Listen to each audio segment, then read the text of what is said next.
Hi, good people, good people. We're getting ready to get into the 7 habits of effective people. And we're going to go with habit 2. Begin with the end in mind. So this book was this chapter has been it's very detailed. I'm gonna be honest with you. It's a lot of reading, and but it's good reading. I'm gonna be honest with you. This book reminds me a lot of a human behavior book for people that have gone to school. My group my book group, the book is reading, honey. It's a lot of reading. And so, but I think that what makes it good is to have a platform like this to listen to the details of the book, as well as if you really want to learn something from the book, to join and talk with someone else about it, just to make sure that it's sinking in for you, because it's a lot of information. But I'm not going to lie, it's some really, really good information. So it starts with the principles of personal development. And what I like about this, he talks a lot about how you should begin with the end in mind. It's important for you to know where you're going in life. That's why I'm a great proponent of people creating goals. That's why if you look at, I've only posted one video right now, but I've been doing goal setting for the whole year. And I talk to people every month about goals. So I'm going to be posting some of my old videos on this platform, so you have an opportunity to see what I say about goals, and hopefully you can incorporate goal setting. But I like Stephen Covey, because he's talking about the importance of goals. So when he says when you should begin with the end in mind, he's saying you should have a goal, you should have a target for everything that you do. So he talks about he wants you to think deeply. He starts the book with you going to a funeral. He wants you to open your mind to going to a funeral. I said I wasn't gonna post with my nails, but here I am again with these old nails. So just please pray for me. I'm gonna get there to get my nails done. But he says that you should close your eyes and think about a loved one, going to a funeral of a loved one, and how you prepare to walk into the building. You notice the flowers, you hear the music, you see the faces of your friends and family members as you pass through, only to later discover that this is your funeral. And he wants you to think deeply about each speaker that's saying something about you in your life. What kind of husband or wife or father or mother would they say in their reflection of you? What kind of son, daughter, or cousin would you be? What kind of friend would you be? What kind of work associates would you have? What character would you like for them to have seen in you? What contributions, what achievements would you want them to remember? So that is a goal that we should all want. And that's what we should all thrive for in our lives. We should live our lives as if we are, at some point knowing that we're going to die, and what do we want our life to be a representative of. I call that, in my category of goal setting, I look at that as your ministry work. I also look at it as your legacy. So I ask people, what is your legacy? So when we plan our goal setting for the month, when we look at goal setting for the year, I always ask people, think about, if you were to die, what do you want to leave behind when it comes to money, insurance, but most importantly, your ministry? What are you doing to represent yourself? So that's what he's talking about in habit 2. So what I like, he says that all things are created twice. So begin with the end in mind is based on the principle that all things are created twice. There is a mental or first creation. And then there's a physical second creation. So so basically what he's saying is you think about it in your mind and then you write it down. And that's the second creation. So when it comes to goals, you think about it in your mind, you write it down. When you think about a house or an apartment that you've seen, someone envisioned that in their mind before they created it. They thought about it in their mind and then they wrote it down. And that's the blueprint. And then you see it. So it's an act of faith that everything that was written down on the blueprint becomes an apartment or a house, your dream house. For those of you that have created your dream house and all of the rooms I use that analogy a lot because I know it makes so much sense to everyone. So he talks about that blueprint in construction, and that's what he goes into. There is a lot of information in this book, and I'm probably going to be skipping over a lot of things. But I do want to say that he talks about leadership and management as the two creations, and so habit one deals with the leadership principle. And then he says that leadership is not management. Management is the second creation. So first you have a leader, and second you have a manager that manages what the leader has created. And I love that. And then he says habit three is where leadership has to come first. Management is the bottom line focus. Leadership deals with the top line. Management is doing things right. Leadership is doing the right things. So management is doing things right, but leadership is doing the right things. No one can manage what it wasn't created. So it has to start with the creation. So you have to create it the right way. And then that's where leadership can run with it. So you see things going on in this world, and it's created because of bad leadership. People that are following the wrong leaders, and they flow from that. And then you see someone else doing something based off of what they saw that was created. People following people on social media that's doing the wrong things, entertainers doing the wrong things, and then someone else is piggybacking off of that. And that's what management is a piggyback. And then they've got there's the leader, and then people have the followers. I mean, they have a manager of it, and then you have the people that follow the manager. And it can be like a trickle effect or a pyramid. So people follow, people are following, people are following. And they don't even know. You see people doing trends. I'm a therapist on the side, and I remember I was working with this young person, and she was doing something that other people were doing. And I asked her, I said, well, I didn't know at first that other people were doing it, but I asked her, I said, so you're doing this. Is anyone else doing this? And she was like, yeah. And I said, who's doing it? Oh, all my friends. And I said, where did y'all get that from? And she thought about it for a second. She's like, I don't know. And I said, honey, you are a creator. You don't do anything because someone else is doing it. What does it mean? Do you know what the message is behind it? Because sometimes people do things and they do it because of a mistake. It's so funny. So even with Michael Jackson, he wore that glove because he had skin issues. And here we are out here wearing gloves. I remember in the 80s, I was wearing a glove. Everybody was wearing a glove. But Mike was only wearing the glove to hide a flaw. But why are we wearing the glove? Because of the trend. I remember, and I'm dating myself. I remember Lisa and Coach Jam. I was a young person, but she used to wear that. She used to wear something over her eyes, and her hair was cut. And she said something about in a story. No, she had the bandana, but she had a burn on her head, so she was covering with a colorful bandana. And then here we all are wearing the bandanas. And I was a little girl, and I wanted my bandana, and I wanted that swoop. I wanted my mom to swoop my hair. So anyway, I was following, I was a manager, so then my friends were doing it, and they were following me, and I was following Lisa. Okay. So, and didn't even know why I was doing it. But so he's telling us that we need to become the first creator. So we need to have the right mindset, and then we can create something. And then people, and as a leader, we will be a leader, and then we will have managers that will follow our leading. Okay. So let's go into, we should have, when you create something, after you create it, it's important that you have a mission statement. So he talked about, thinking about the importance of mission statements. And he referred to someone who had expressed a personal creed. So let me read some of the different statements. Successful at home first. Seeking merit, divine help. Never compromising with honesty. Remembering people involved. Hearing both sides before judging. Ones that I really underlined that stood out for me. Defend those who are absent. I think that's important. Everybody got something to say, but what about the people who wasn't here? Can we just, I know people like pour out a little liquor for those ain't here, but can we pour out some knowledge for the people not here? Can we pray for the people who are not a part of this? this, whatever it is that we're doing and we're believing God for, maintain a positive attitude.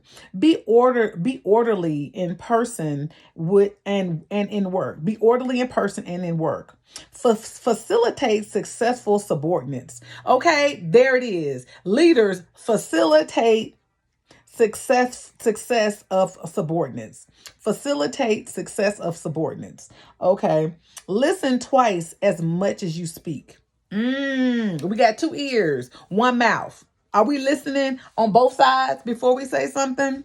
Yeah, God is working on me with that one. That's why I wasn't able to read this, because I was going too fast. So then he has someone who had who created a mission statement for her life. And I'm going to read some of this. I thought it was really good. And I'm going to encourage some of you all to think about what your mission statement is. When you die, what do you want your life to represent? So this was a woman, and I just drunk some tea and it's all gone. And I need something to drink, but just excuse me as I try to read. I will seek to balance career and family as best I can, since both are important to me. My home will be a place where I and my family, friends, and guests find joy, comfort, peace, and happiness. Still, I will seek to create a clean and orderly environment, yet livable and comfortable.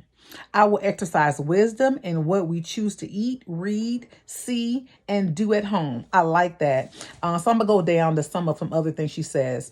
I value the rights, freedoms, and responsibilities of our democratic society. I will be concerned and informed, and I will be a concerned and informed citizen involved in the political process. So that's someone that, politics is very important to them.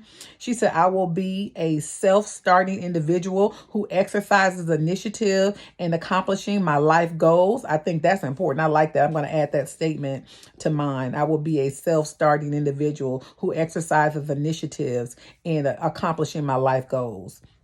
And I like this. She says, my money will be my servant, not my master. Come on, y'all. What that money gonna be? My servant and not my master. I will seek financial independence over time.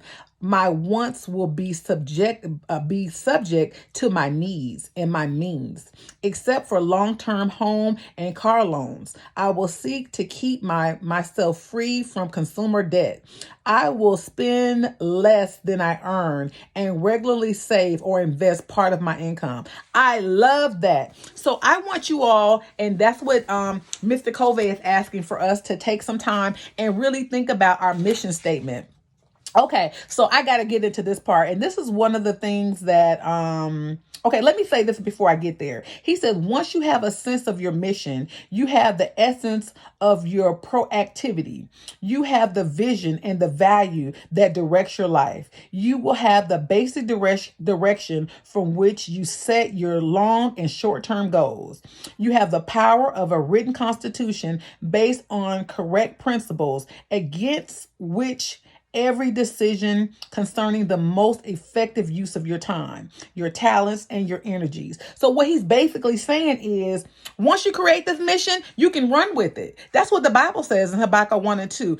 Write the vision, make it plain so you can run with it. When you're running with your vision, you're not just running aimlessly. When you create this, you are creating your own destination. You have gone into your personal GPS. You've created a destination. There will be obstacles. We put a GPS in, and the GPS sometimes can forewarn you that there may be some traffic along the way, and then you can, make adjustments accordingly, but you're still going towards your destination. You're not going to stop because you put it in your GPS. Now you may, while you're riding, you may realize that you're hungry. You may realize you need to get some gas. You may have to make a detour because of a family issue or something else going on. But guess what? You're still going to where you plan to go.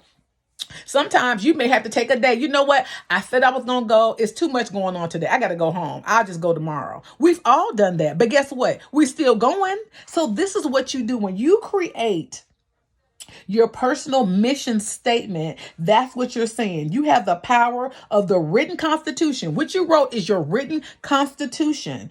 And you are going to effectively follow the principles in this. And you're going to effectively use your time, your talents, and your energy to get to your destination. Come on, somebody. What's that little meme?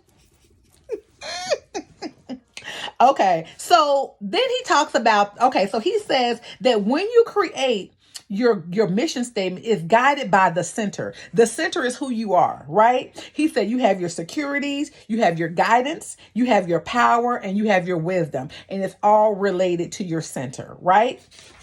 So he says your securities represent your sense of worth, your identity, your emotions, you're emotionally anchored, your self-esteem, your basic personal principles or the lack thereof. It's all related to your securities. The next phase is your guidance, which means your source of direction. How you're going is your guidance.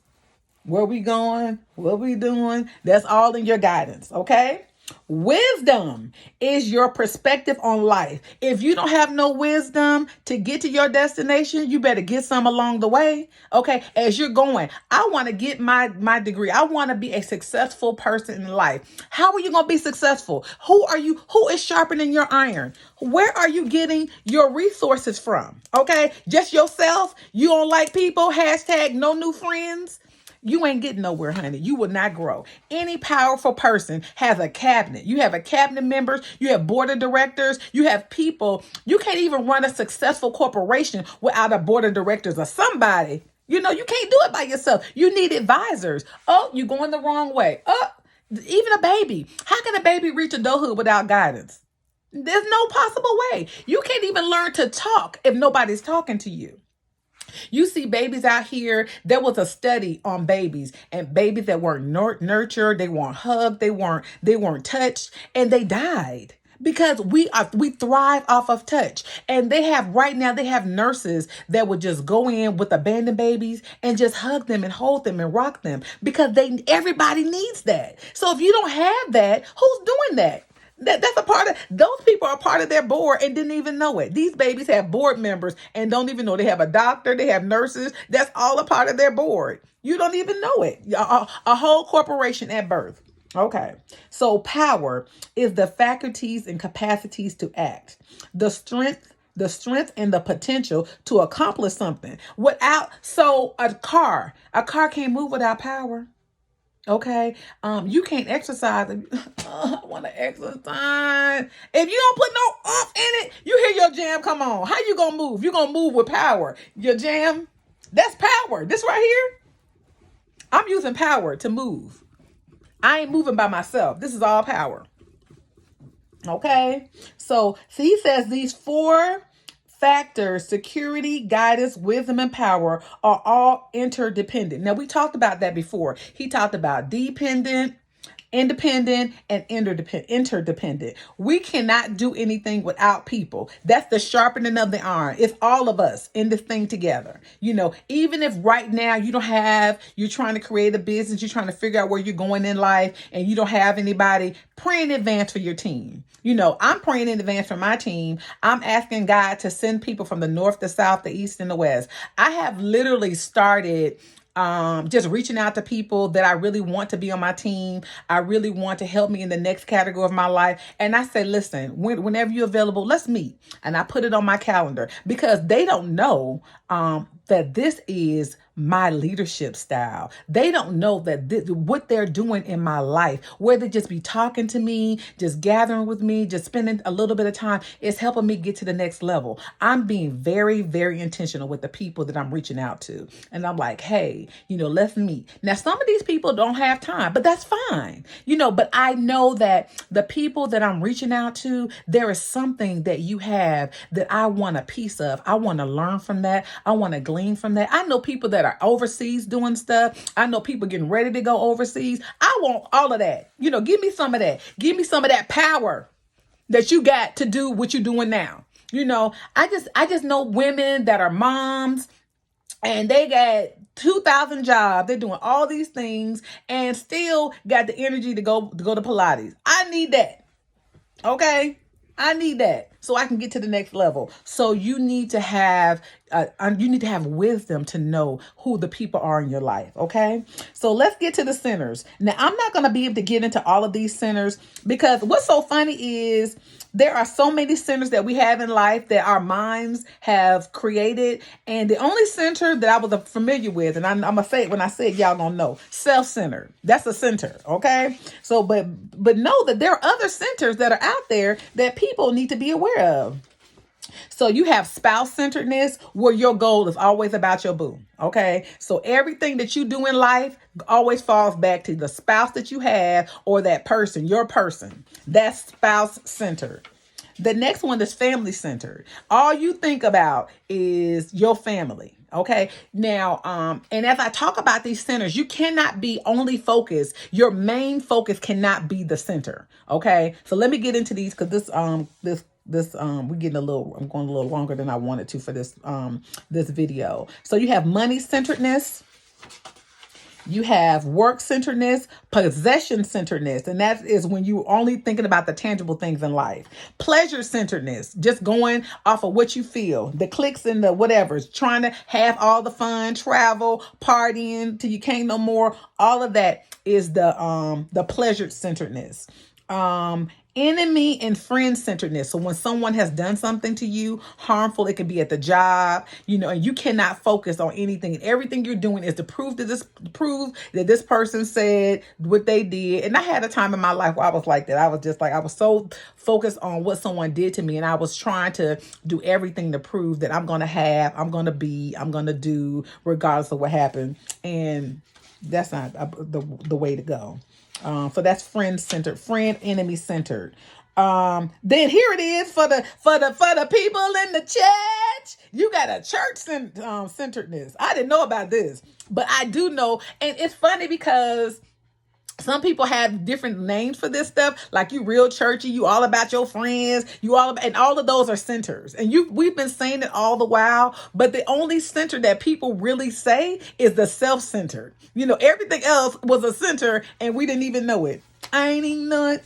Okay. So the church, I got to read this one because I just feel like my holy people need to know about this. Okay.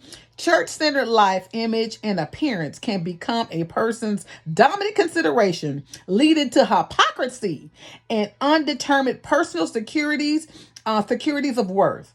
Okay. And their labels are related to artificial terms of active, inactive, liberal, orthodox, and conservative. So church-centered people often live in compartments, acting and thinking and feeling on certain ways on the Sabbath and in total different ways on the weekend.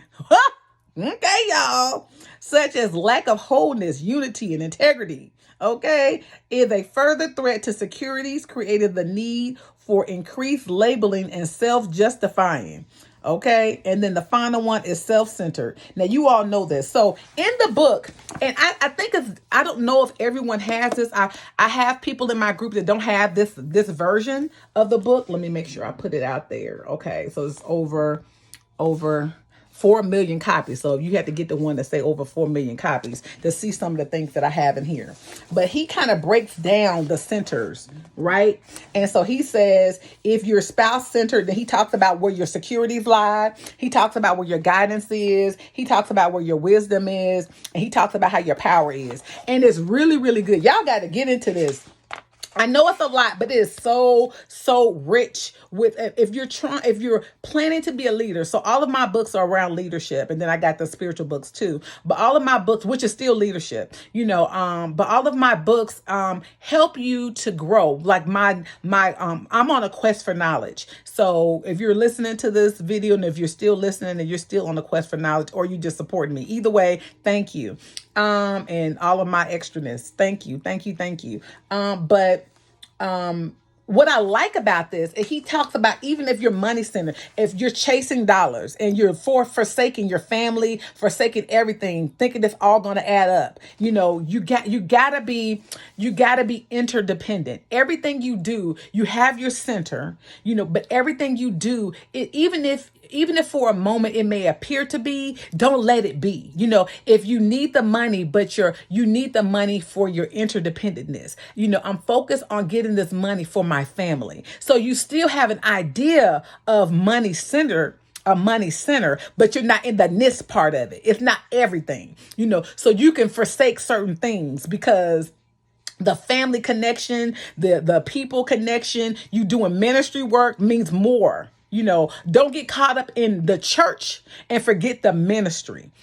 Because if your focus is on ministry, then you can do everything you need to do. That's why I like my pastor. He make time for his family. He's dedicated to his call, but he loves his wife. Even Pastor Todd, I like how he said, I listen to him, and I've been listening, following him, and Pastor Michael Todd, he says, what does he say? Oh yes, I'm a leader in this church, but my wife, she's not your first lady. She's my first lady. You know what I mean? So he's got a interdependent approach. If you're not interacting with people that have an interdependent approach, if they're very selfish, everything you do is about my feelings, and all of that, then you've got to really think about the people that you have in your life. Okay. So what I like about this, please, and this is on page 135 in this particular book. Okay. So he says that you need to use your knowledge, wisdom, and power and security to have a centered approach, an interdependent, principle-centered approach. And this is where I'm going to end with all of this. Just working on the principle-centered approach.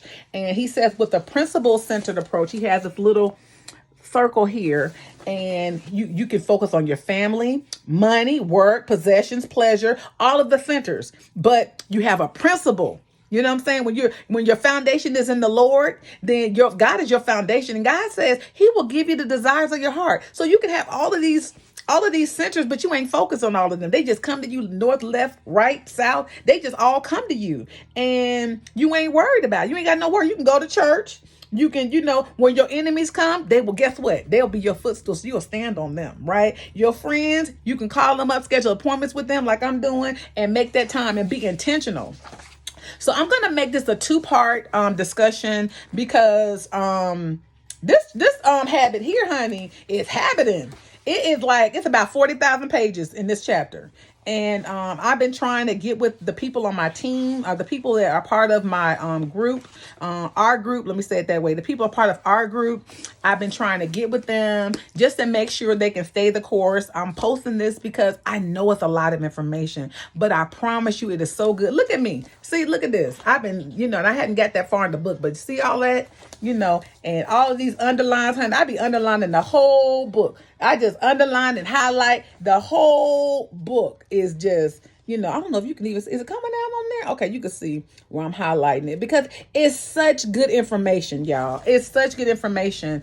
And the Bible says with all you're getting, get understanding. So I know I'm talking fast, but hopefully it's been some great nuggets for you all. I want to thank you for taking the time to listen to part 1 of Habit 2.